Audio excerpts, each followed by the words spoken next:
So welcome back after the lunch break to our Equality, Diversity and Inclusion Summit 2021, which is based around the theme Towards a Fairer Working World. We've had a fantastic couple of sessions this morning, keynote speech from the CEO of Civil Service College, Sunny Leong, CBE, and a great session talking about workplaces of the future, what they might look like, about the use and abuse of data, and how important it is to understand what data you've got and what story it's telling you. We're now going to, after our lunch, have an amazing session. It's based around the theme of getting equal, creating a culture where everyone can thrive. And just a reminder that for all attendees at today's summit, we really want to hear your questions. So please make use of the Q&A function to put your questions into us. We'll get to them definitely towards the end of this session, but if there are questions that are relevant to what we're talking about at the time, I might use my discretion to introduce them earlier. So just a reminder, I'm David Pearson and I am your moderator for the day. My pronouns are he and him. Really pleased to welcome to this session three fantastic speakers. We've got Dame Angela Eagle, who's a member of the House of Commons, Anne Mwangi from the Joseph Rowntree Foundation, and Hitesh Patel from Hmrc. So I'll tell you a little bit about each of them. Dame Angela Eagle has been a Labour Member of Parliament since 1992. She's held a variety of ministerial positions in government, including Exchequer Secretary to the Treasury, and in opposition, including Shadow First Secretary of State and Shadow Secretary of State for Business, Innovation and Skills.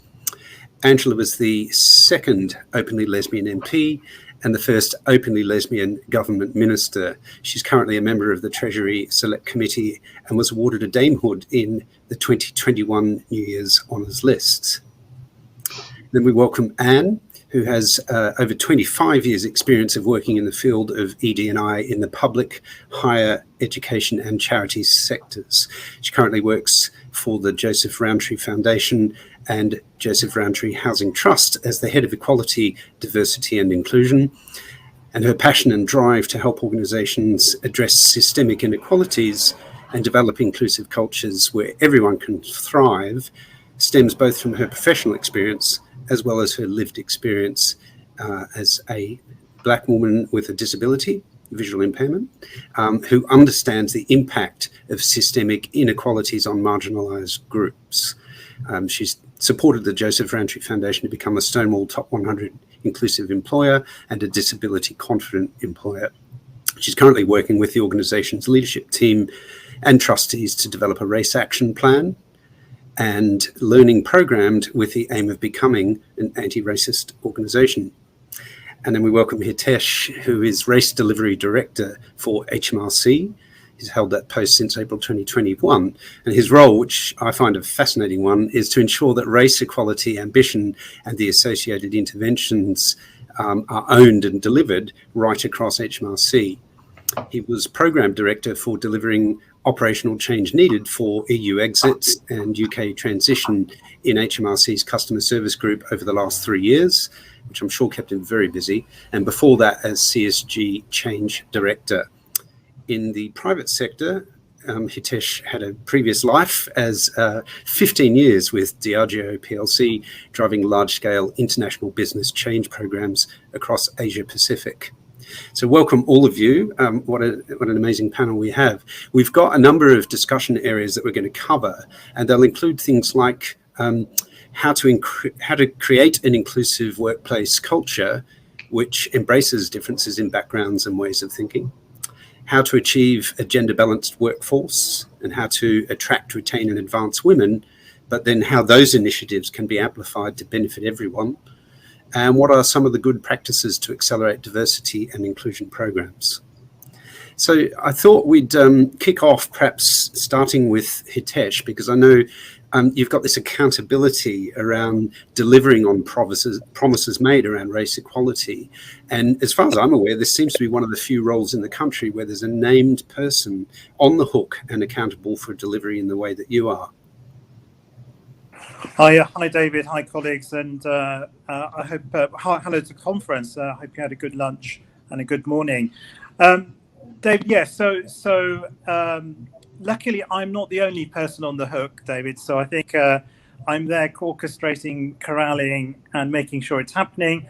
But I think the essential thing is, firstly, all our senior leadership and management are actually accountable for their own areas. And so one of the, I think, a critical thing about this is turning our ambition into real, and aspiration into real measures that you can measure, real plans, and driving it as you would any other big program, as we would in business and in organizations, is, I think, the key to kind of making sure that not only are we driving in the right place, but that the accountability sits in the right place as well. So part of my role is to make sure not only we're clear about those measures, we're clear about the actions and interactions that will get us there, but then we're also clear who owns the accountability for making it happen, either in their business area or in their teams.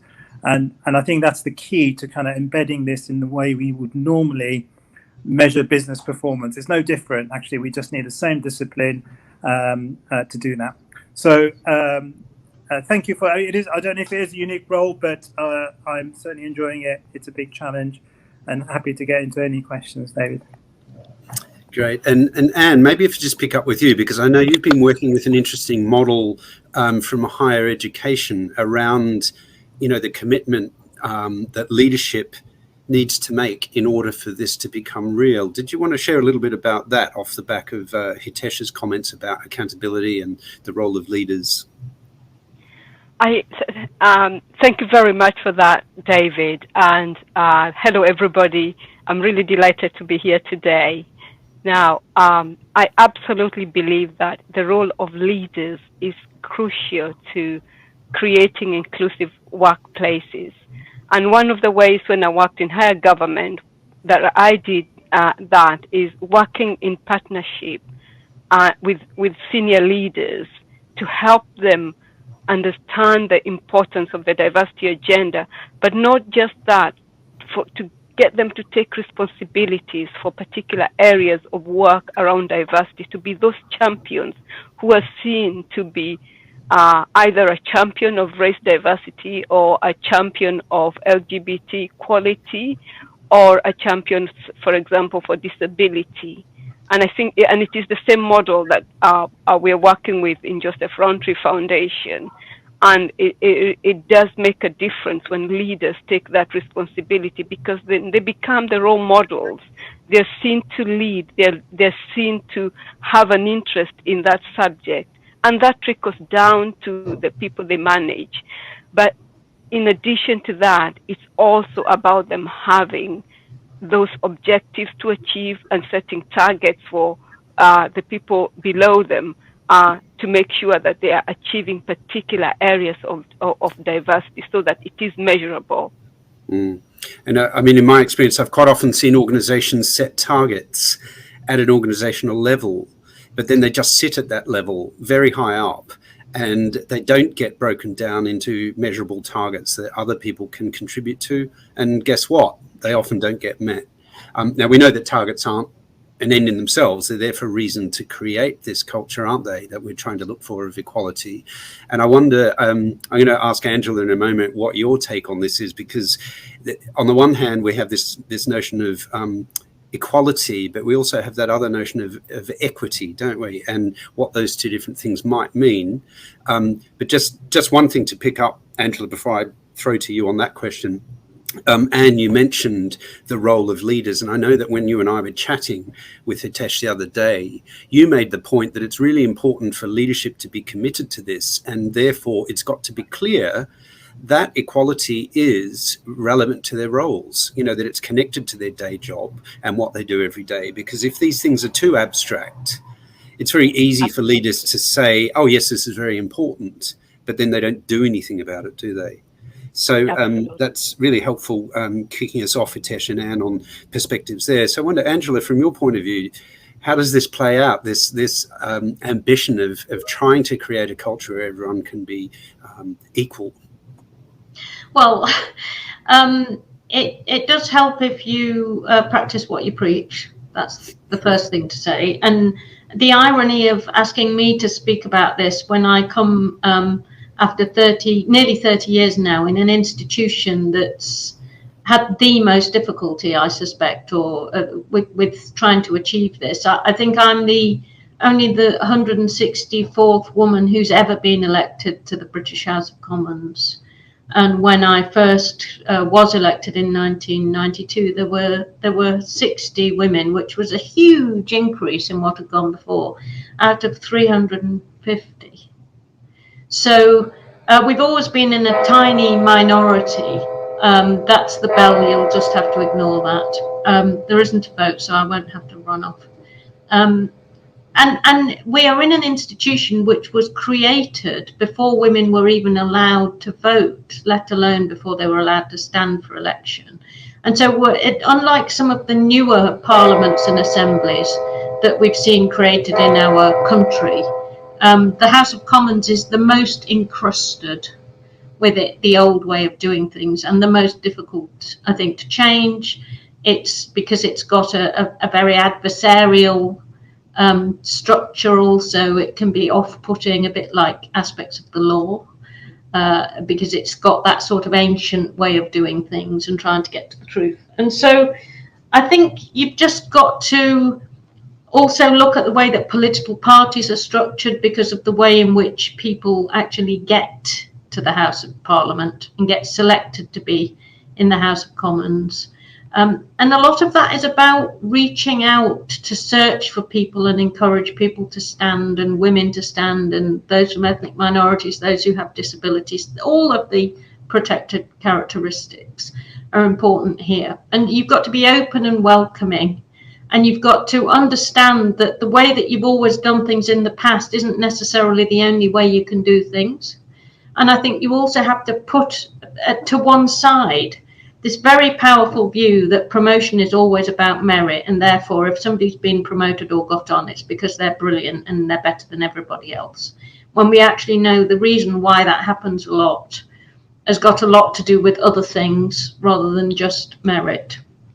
In the case of the Labour Party, I was very involved in doing work, and I know this will be controversial, on creating quotas for women-only shortlists, because we tried over many years to have one woman on every shortlist, or lots of training for women and things like that, and it just didn't work. And so in the end, I think you have to say, this is our principle. We need more women elected as Labour MPs. And by the way, now we have a majority in the parliamentary party, by the way, of women, but it's more or less 50-50. And that took from 1987, when the work was done on introducing quotas. It's controversial. It annoys people. People think it's not fair. And so you've got to think where everyone's coming from when you're trying to change these things. And you've got to try to make the principal case for change. And I think one of the principal cases is that when the issue of those who have got protected characteristics, who've been historically excluded from positions of power and influence in whatever your organisation is, are taken account of, welcomed in, and begin to be part of your decision-making process, you end up making better decisions. You end up making more sustainable decisions. You end up in a fairer place. You end up, certainly when we're talking about politics, being more representative rather than less representative. And that is a good thing. So that's where I start from. And then obviously the battles begin. And I did some quick maths, and I think, Angela, worked out the stat you quoted about where things were at in 1992 meant that there were about 17% women in the House of Commons at that point. It's that's funny, more than there'd ever been before. I mean, that was an astonishing sudden leap, believe it or not. And I look around. If you look at the public sector, at the makeup for leadership, senior civil servants and so on. But if you look in the private sector at who sits on boards, and often those numbers, I mean, you've heard of the 30% club, to try and get sort of 30% women on boards. Now, the way that can be flipped around is to say, well, why should men occupy 70% of positions? And they'll tell you it's merit. Team. That's why you have to deal with the merit issue, and you have to deal with the issue about promotion. I remember speaking to people at the police college once, and we were talking about targets, because obviously quotas is a bridge too far for many people. And I ended up having to say, look, do you think that everybody who gets promoted now does so purely on merit? And everyone burst out laughing, and then they realised that there was an issue, that you can't juxtapose merit and promotion next to targets or quotas or being more inclusive. Yeah, there's several doctoral theses to be written on the myth of meritocracy, isn't there? And I wonder, there's a wider question you've picked up there, really, Angela, around kind of the assumptions of what being equal means. And, you alluded to what is in effect the culture of the House of Commons, which is steeped in history. It's got, there's things about the processes involved. As you were mentioning, the election process, how do you get pre-selected? How do you then get elected?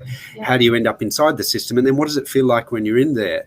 Quite adversarial and so on. And I wondered, from the point of view, say, of Anne and Hitesh, what does being equal mean for you? If we bring it, say, into the workplace, how does that play out?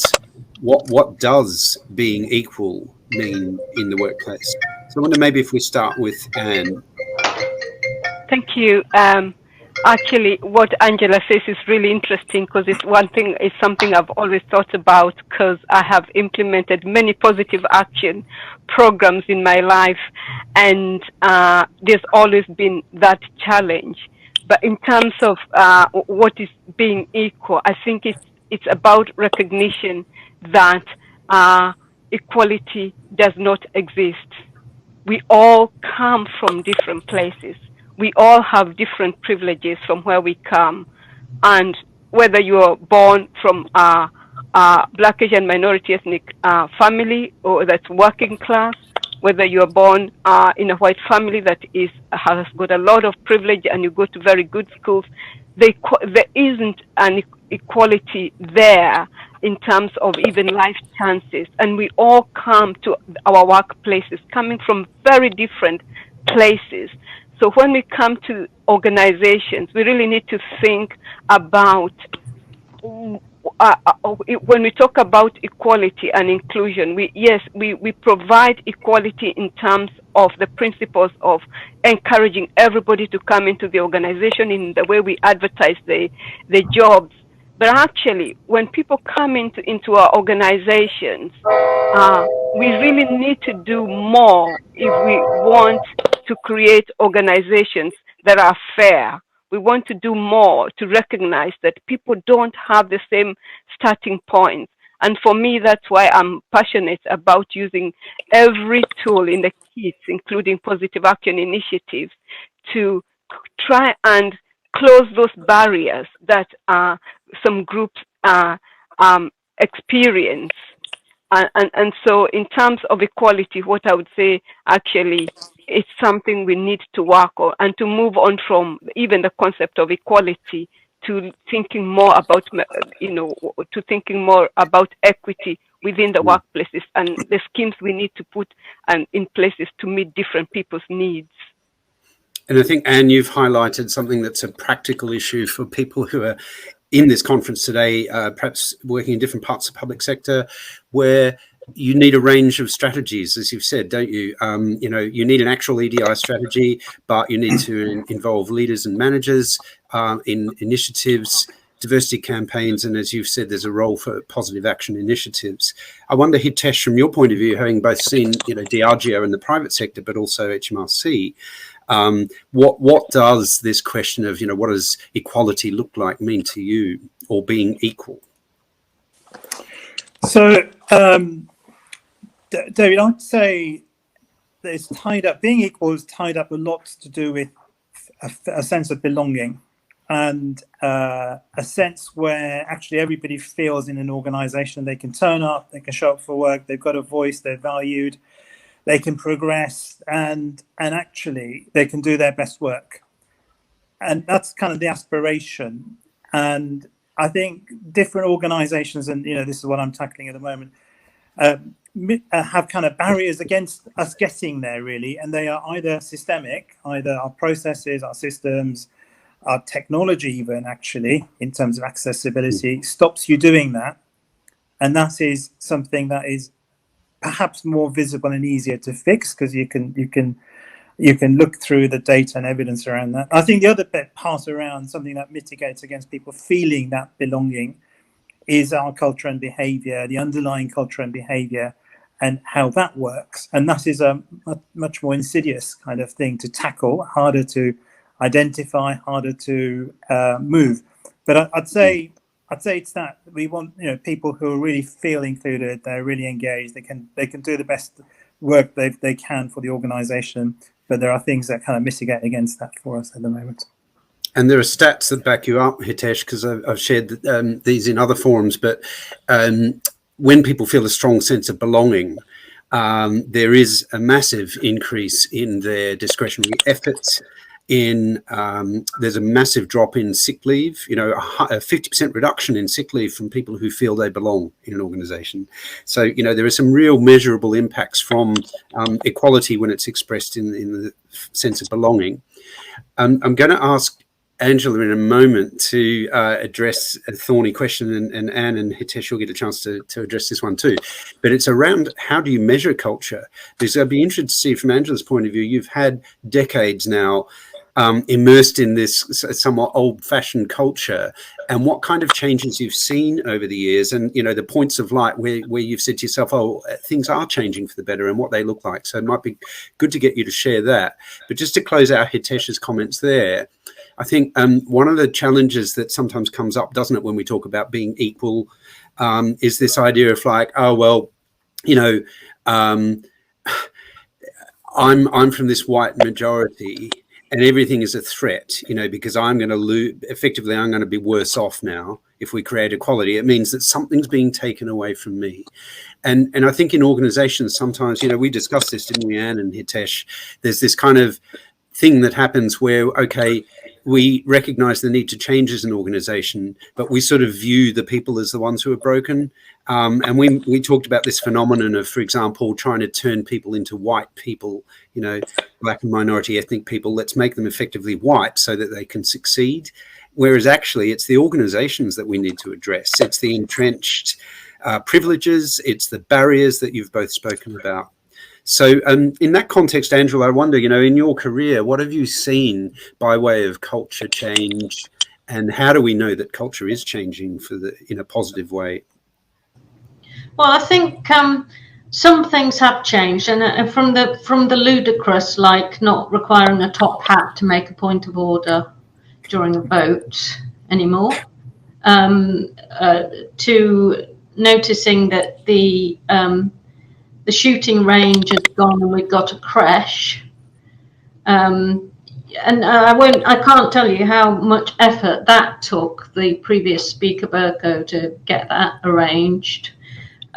So there's stuff like that, which demonstrate that at least some of it is changing. But remember, we are also looked at and interpreted by the media.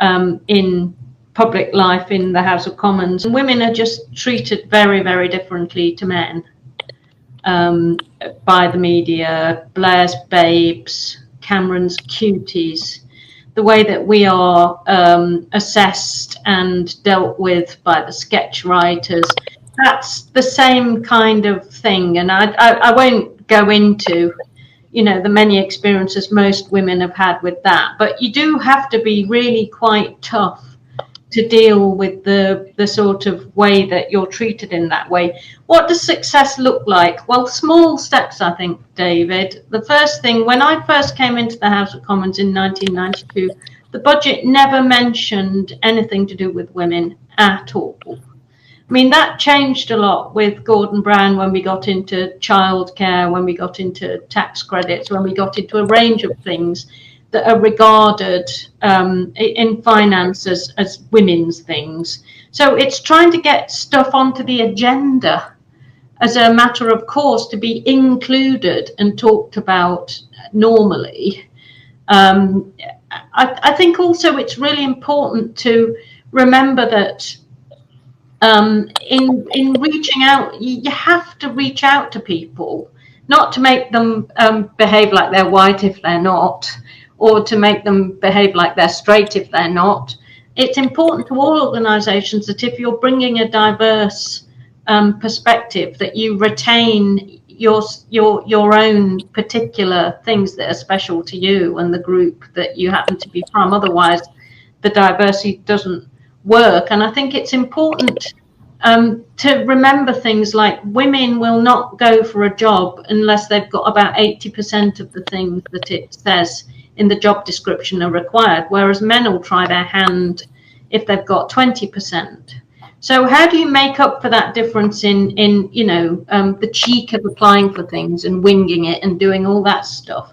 You've got to make up for it by reaching out and looking at your processes and thinking, well, actually, why we need to change the way we recruit rather than expect people who might not have the contacts or the confidence or the knowledge to come to us.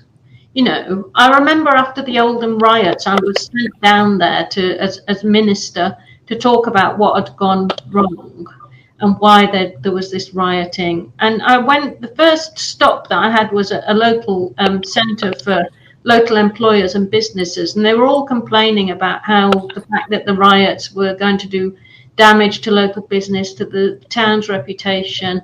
And so I said, well, okay, we've got a huge BAME population here. How many of you as local employers employ anyone from the BAME community?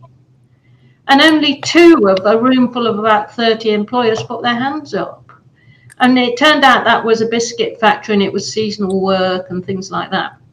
And so I said, well, why don't you employ people from the BAME community? And they all said, oh, they don't apply. And it's like, well, have you ever gone out to see if you can find anyone from the BAME community who might work for you? It's just that basic stuff that I think is easily lost. And you can't transform anything unless you're more representative of the areas that you're in and of society as a whole. And so those very important things, you can't take anything for granted. And you can only know that you're successful when you're more in touch with the country as a whole, and that means everybody. There's still people with disabilities. We've not really integrated them at all in the world of work or employment, and we have to do much, much more to enable that to happen. There are other things I could talk about, but I'm sure you've got other agendas. And, Angela, what you mentioned there reminded me of where we started this conversation around the role of leadership, and this idea that, well, no one applies for these roles, so we'll just assume that no one's interested and not be curious about why aren't they applying, and use that curiosity to understand and examine. And it reminds me of the issue of leaders who kind of say, well, I don't think we have any problem in this area because no one's ever complained to me. I think we're a fair and equal organization. I think we're inclusive because no one's ever complained.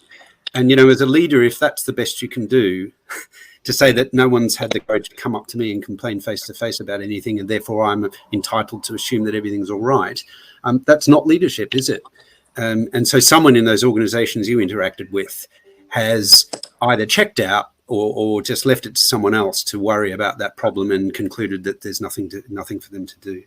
So Anne and Hitesh, perhaps following from Angela's comments around kind of how you kind of measure culture and how it's changing. I know, Anne, you've talked about this and around kind of some organizations are measuring and capturing, but we need to do more work and there needs to be more research, doesn't there, around culture change, and particularly when it comes to a culture of inclusion, a culture of equality. Yeah, absolutely. And also just to add to some of what has been said, I give you an example of how, in terms of our LGBTQ staff, we started from a point where, from one of our surveys, that is the one group of staff that was saying we do not feel that we belong. And the organization, we try to think, why is this the case? And we put a number of measures in place. We decided to engage with Stonewall to help us understand the issues. We decided to apply to Stonewall Workplace Index, and we actually made at least 2 attempts before we got to the top. And that meant a lot of work on the ground. It meant that we did a lot of training, raising awareness on the ground. We went out with directors and board members to Pride as part of the organization, joining in with the community.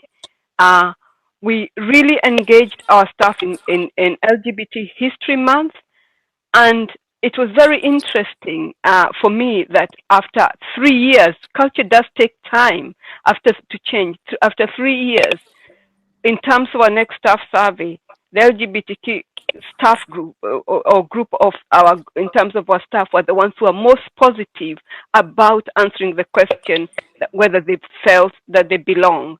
So that's kind of one way, but there are many other ways of measuring culture. And I think for me, looking at both disability and race has been a really difficult topic for most organizations to engage in.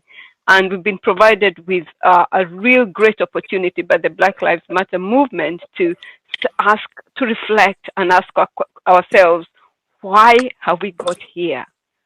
Why is this the case that when we look at the data, when we look at the ONS data in terms of unemployment rates among people from Black, Asian, minority ethnic communities, the impact of COVID on those communities, and even one recent example I saw is the experience of Black women in maternity care is 4 times worse than that of white women. When we look at all these, we see, why is it that we've reached a point where there's such a stark difference? When we look at progression, it's the same. And I think it's time to reflect and put into place measures. Yes, they will take time, but if we start working and putting measures and recognizing that having those very honest conversations in terms of where we are within our organizations and actually creating those safe spaces for people to openly discuss about race issues and actually identify where they are and where they want to go with the issue. And again, it's similar with the issue of disability, with all the issues that, and then making sure that we are tracking to understand all the interventions we are putting in place. Are they working? Are they not working? Do they need adjusting? As I said to you, it is very difficult to measure culture, but I know there's quite a few organizations, the cultural changes that are doing it. And there's quite a few methodologies out there, and some of them are about measuring what the attitudes of managers and about different equality issues, because those attitudes tell you where they're thinking around the particular issues. It's not just about measuring the impact on the groups that are impacted. It's also about measuring what the attitudes of the other staff. And so when you put interventions in place, you might want to see later on, maybe a year or 2 years, whether those are changing over time.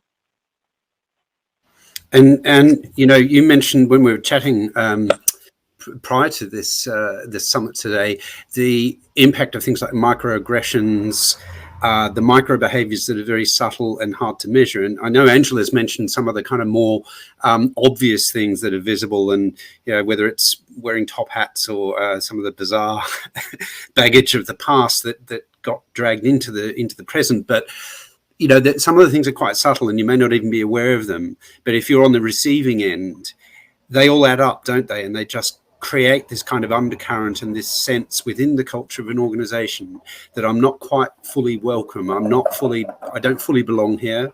I don't fully get listened to in meetings. This culture of equality and allowing everyone to thrive. Well, if you're consistently ignored in meetings, How And does I think that's how does where, that make you feel? You know, do you feel you're actually equal? Probably not. Mhm. So, sorry about that. I was just going to say, absolutely, you're right in terms of the discussion we had on that. And I think that's where you need affinity groups or staff networks within organizations that can provide people with support when they need it, that can help the organization understand what the people on the ground are feeling and what they are interpreting the culture of the organization to be. Because without, for example, our LGBTQ staff network, it would have been really difficult to understand what was happening on the ground. And similarly, our Black, Asian, Minority, Ethnic Inclusion Network are actually telling us about what their experiences are on the ground. And sometimes it is irrespective of what position people are, whether particularly in my organization, most people from minority ethnic backgrounds are actually in more middle or senior positions. But regardless of where people are, those issues of microaggression happen all the time, because sometimes even the perpetrators of those aggressions don't always realize. And there needs to be a process of actually understanding, maybe through a learning education program, of what those microaggressions are and how we recognize them and actually change, and having that dialogue, but also empowering the other groups to be able to challenge them in constructive ways so that it works for everybody, I do think. And I mean, I've had live experience doing that. I ran a major culture change transformation program for KPMG UK, 18,000 employees, and delivered workshops based in values and behaviours to do that very thing you're describing, and to draw attention to the impact of micro behaviours. It was actually very successful. We used an army of 100 ethics champions that I trained up to go out and deliver those workshops. But I think the crucial part that made it successful was we gave a space. And I think someone mentioned earlier this idea of a safe space where you can discuss the impact and help people realise the day-to-day impact of their behaviour and what that does for their colleagues. Before I go to Hitesh to get his thoughts on how you measure culture, I'm going to flag that if you would like to submit a question, then that's available for you in the question function, and we'd be delighted to take a question. But I also want to then flag up to Angela and Anne and Hitesh that at the close of this session, I'll be asking you to leave with one pearl of wisdom to give to our delegates today. It could be an action point for them to take away, to work on. It could be a challenge, or it could be a provocation. So feel free to think of what you might want to leave as your parting words. But before we get to that point, let's go to Hitesh to unpack this difficult question of how you measure culture. Thanks, David. And actually, just before I start, I was just going to echo Anne's point that if you want to know what's happening, where you have, Anne called it affinity groups, we have race action, race networks across Hmrc. They will tell you. They will tell you what's really going on, and I won't hold back. So that's always a good source if you really want to know what's happening. I think so. Whilst we might not be able to have all the metrics around culture, there are some things around behaviour. I think you could start to measure, and I think you could do it in two ways. And I'll just explain how we are doing it in Hmrc and across civil service. So I think there is a way of for the organisation in terms of our surveys, our staff surveys, people surveys, to have, and we do this every year. There's a set of questions that ask you about what you think about the organisation, how you feel, whether you feel you belong, how you feel about your career, whether you feel you've been bullied, harassed, discriminated against.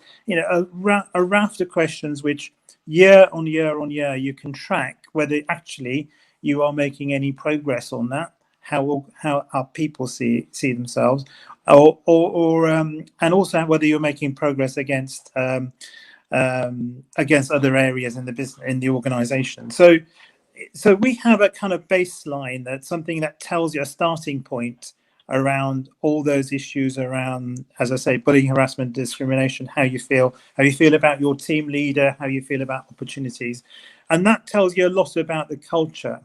There are even questions about, if you reported something, if you raised the concern, or if you haven't raised the concern. More interestingly, people who believe they've been discriminated against and bullied, but have said, actually, I didn't raise it. And when you ask them, when the question says, why didn't you raise it? Because I didn't think anything would be done. And that tells you a lot about the culture. That's a kind of behavioral thing. So I think there is a baseline you can establish. I think the other piece is understanding. What is interesting is, depending on where you are in the organization, you will see this in it differently. So a lot of our senior leaders, if you look at the data by grade, will say, well, actually, I don't think we discriminate. I think everybody's got, I don't think we are we discriminate against people. I don't think that we it's a bullying, harassed. People get bullied or harassed, actually, because they haven't experienced it themselves. Whereas if you go further down the organization, this is where it's taking place. People will tell you what's happening, and you can measure that. And I think those are some of those measures. One of the things we look at quite often is, I think in the past, we measured our actions. So, how many people have been on this course? That's an action, and you can measure it. But it doesn't really measure the outcome. So I think that the push we need to make is, what was, when we designed that interaction, and this is where it starts, that intervention, I beg your pardon, when we designed it, what was the change that we thought we would make in terms of people's behaviors? And what did we think, and how do we think that would be evidenced, and how do we think that was going to be measured? And quite often, the reason we can't kind of measure some of this is, at that early stage, we didn't do that thinking in a really clear way. And therefore, when you're halfway through that, or at the end of it, actually, you're kind of struggling to find some good measures. So whatever mechanism you have in the organization that touches the pulse of the organization, that's a good way of really finding out. I think your affinity groups will tell you exactly what's going on. And I think start at the beginning. When you're designing the change, design it all the way through to, how is this going to really manifest itself, and how will we measure it, so we know whether it's working or not. And what I'm going to do is sort of build from that into what's available by way of training. I know, Hitesh, you've got some programs underway with the L&D team of a change program over multiple years. So I'll get you to just briefly talk about that. But then I wanted to pick up with Angela. I'd be really interested to know, the House of Commons, does it provide any basic training when you join? Are you just left to your own devices? And what kind of training do you get around inclusion and diversity, culture, behaviour, or any of that kind of stuff in the House of Commons? And who do you look to within the House of Commons to sort of set the tone and the culture? Is it the Speaker, or is it sort of left to you yourself? So we'll come to that in a moment. But Hitesh, I know you've got some programs underway at the moment, haven't you, around L&D? And we know that training on its own isn't sufficient to create the kind of culture you want, but it's one of the things in Anne's toolbox of different things, along with leadership, policy, and all the rest of it. So what's been happening around training? I think so particularly around race, and so we have a race equality workshop that we've designed and we're rolling out, and I think about, as of today, 37,000 colleagues have been through it. End of October, we're hoping 50,000 will have gone through it. Now that's a half day, kind of 2 or 3 hours, quite intensive. There's some preparation to do beforehand. You kind of there's some pre-prep and learning you can do beforehand. And essentially, it's about a lot of colleagues sharing their journeys, their experiences. It's really trying to unpack what it feels like to be, what racism looks like, actually, every day in, day out, what it feels like, what it is we want people to do. So we talk about allyship a lot. We kind of really talk through about, well, this is what it means, what allyship means. This is how we would like people to behave. And not just in terms of racism, but actually these are common messages around inclusion for all the protected characteristics. So that is in itself just a starting point. It just, what it does, it gets people it gets the issue out there, the subject discussed, but it's only the start of the journey, really, to get everybody on the same page. And what we then want to do is build into that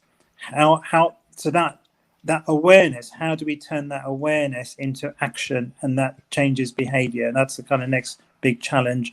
And those are the sorts of things we're building into our induction processes now, as well as key points in the colleague journey. So particularly, so for example, if you're going to be a panel member on interview or a SIFT, there is that training that plugs in and you need to do before you can sit on that panel. So those are some Angela, of the things. Yeah. So Angela, from your point of view, what happens in the House of Commons? Do you have a learning and development function? Do you get? Well, I mean, this is the first thing that happens. There's a division, which I'm abstaining on, but if we're interrupted by a bell, that just comes with the job. So can you ask that question again? Yeah. So in the House of Commons, do you get any kind of training around inclusion and diversity? Do you get anything from a learning and development perspective, or are you just kind of left to, muddle through? Certainly first, when I arrived, no, nothing at all. And so I learned by attaching myself to various older members who could show me the ropes, and also by sitting in the chamber to watch how it was done. So it was really a very old-fashioned kind of a workplace where you really learned by doing and learned by watching. That has changed to some extent in the now when members are first come in, they get a kind of a pack of stuff and some training from the house authorities about the house systems and how they work, but really none of that is about how you do the job. And so you tend to get a situation where people are quite people sort of assume the system is the same as it was when they came in, when they were learning. I mean, I think to some extent that was the expenses issue, that people didn't realize it had changed and they were still reacting like it was when they first came in.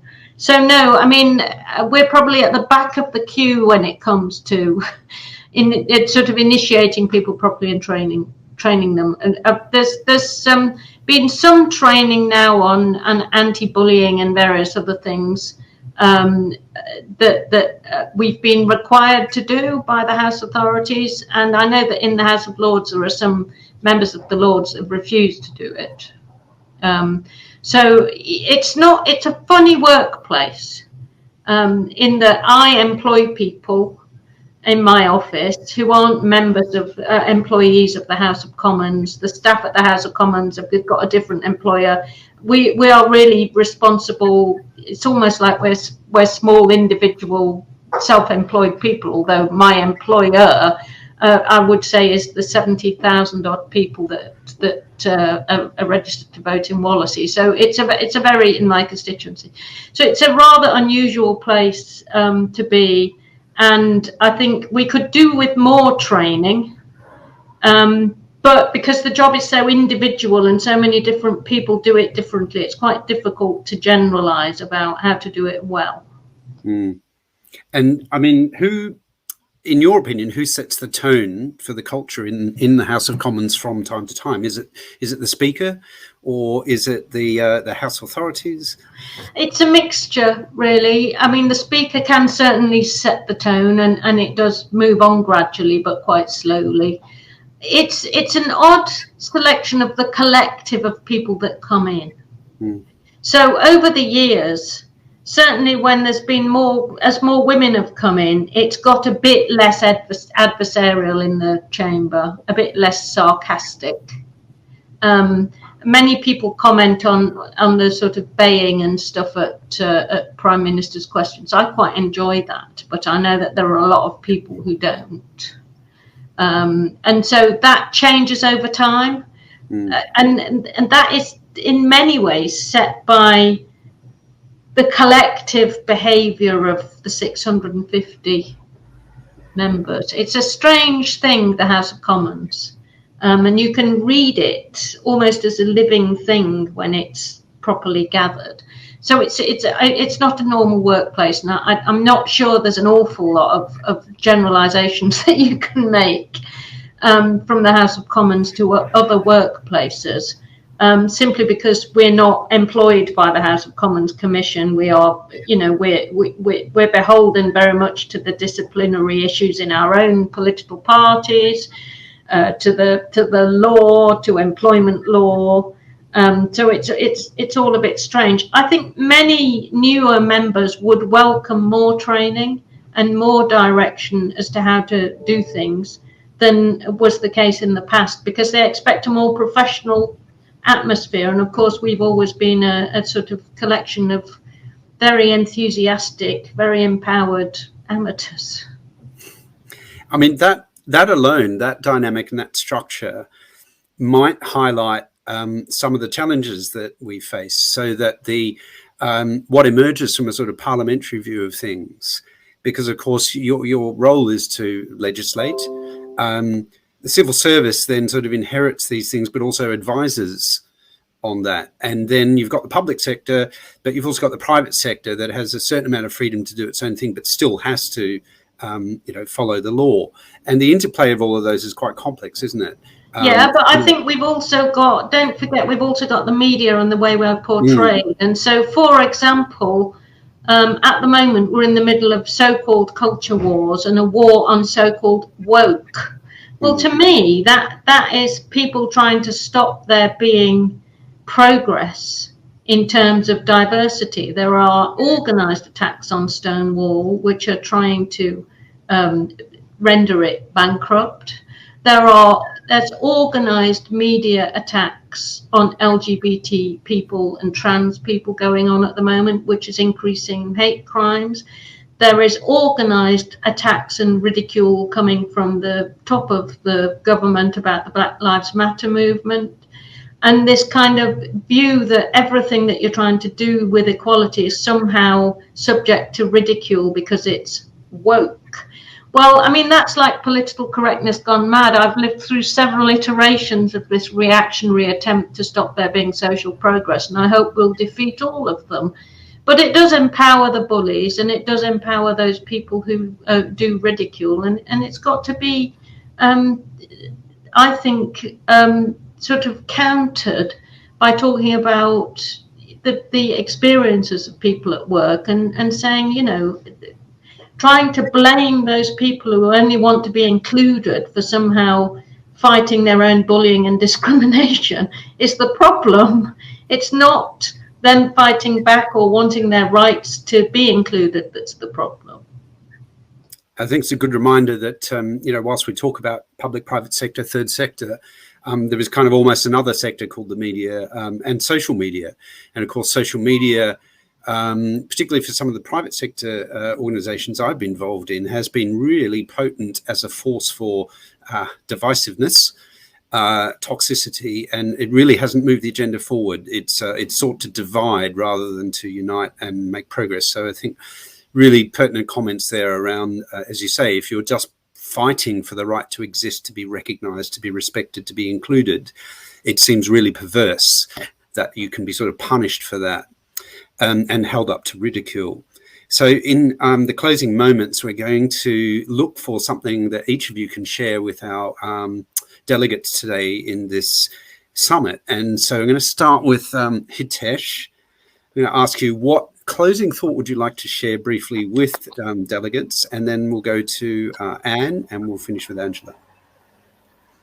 Thank you, David. You said I could ask people to take an action away, and here's an action, mainly because I'm trying to work on this, so any help would be grateful. So I would say to everybody in your organisation, what is your story? What is your narrative about why equality, diversity, and inclusion? Why is it important to you?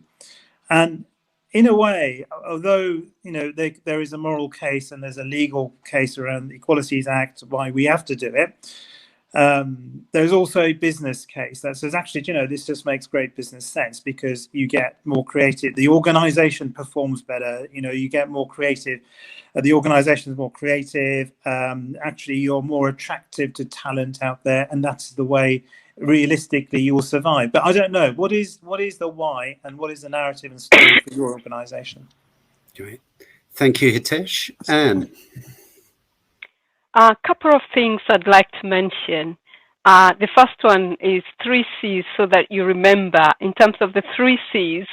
And this is particularly to anybody in leadership, and all of us are in leadership in some respect or other. Courage, curiosity, and connectedness. Courage in what Angela has just been talking about. We're in a culture war. We also understand that there are people out there who really face great disadvantage. Can we be courageous enough to stand up for them? Can we be courageous enough as leaders to advance their cause in spite of the opposition that we experience? And I mean opposition within our own organizations and opposition out there. The second, curiosity, is about what don't you know about the equality agenda? And if you don't understand issues maybe of LGBTQ issues or race issues or disability issues or intersectional issues which we haven't had a chance to talk much about, is there anybody you can learn from? Is there a way you can go and learn, teach yourself about that particular issue so you can be an ally of a particular group of people or even a champion of that issue? Connectedness for me is about you need to be effective in this area to really get it in terms of the experiences of people who experience marginalization. So do you have friends who are Black? Do you have friends who from the LGBT community? Do you have friends from different minority ethnic communities? Do you have friends who have different types of disabilities? And do you talk to them about their personal experiences to understand in order to use that understanding to make the world a better place? Thank you, Anne. Angela? Excuse the bells. I think it's important part of being in a democratic society to make our democracy more effective. And to do that, it has to have knowledge of everybody in society and what their needs are. And we can't make our democracy more perfect until we achieve that. So that should be the aim. And I think I'd just say, don't be defensive, be empathetic and keep going, whatever the worries that you have about it.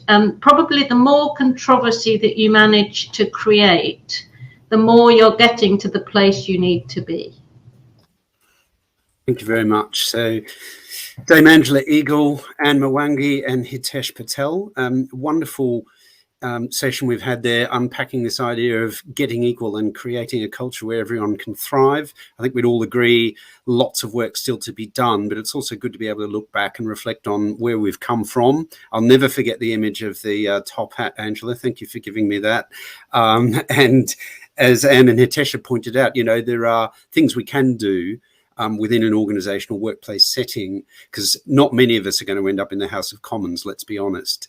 But it's good to know that progress can be made in different ways, in different settings. And the message I'm taking away from this session is let's keep at it, keep fighting for those who need our help, and keep using that courage we have to fight for a more just, equal workplace and society.